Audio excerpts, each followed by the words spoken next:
আগামী ডিসেম্বরেই হতে পারে জাতীয় সংসদ নির্বাচন। এ নিয়ে রাজনৈতিক দলগুলো তাদের আসন গুছানোর সর্বোচ্চ চেষ্টা করে যাচ্ছে। তারই ধারাবাহিকতায় কুমিল্লা-৩ মুরাদনগর আসনে আগামী জাতীয় সংসদ নির্বাচনের প্রার্থী হিসেবে বাংলাদেশ জামায়াতে ইসলামের পক্ষ থেকে প্রাথমিকভাবে ইউসুফ সোহেলকে মনোনীত করা হয়েছে। তবে নির্বাচনের পূর্বে প্রার্থী পরিবর্তনের সম্ভাবনা রয়েছে বলে বিভিন্ন সূত্রে জানা গেছে।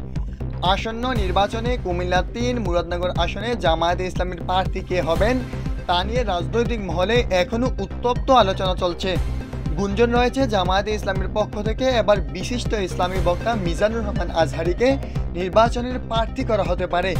সূত্রমতে মিজানুর রহমান আজহারী প্রথমে নির্বাচনের প্রার্থী হওয়ার ব্যাপারে আপত্তি জানালেও পরবর্তীতে কিছুটা সম্মতি প্রকাশ করেছেন।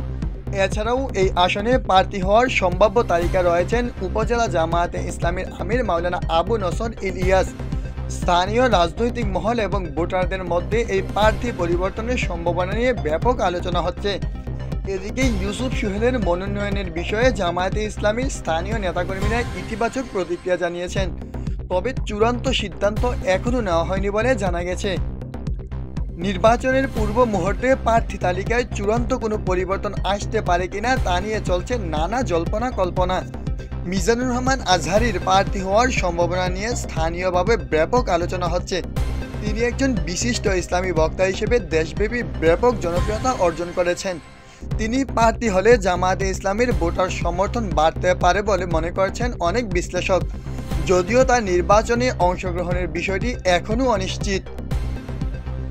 অন্যদিকে মাওলানা আবু নসর ইলিয়াস স্থানীয় পর্যায়ে জামায়াতে ইসলামীর একজন প্রভাবশালী নেতা।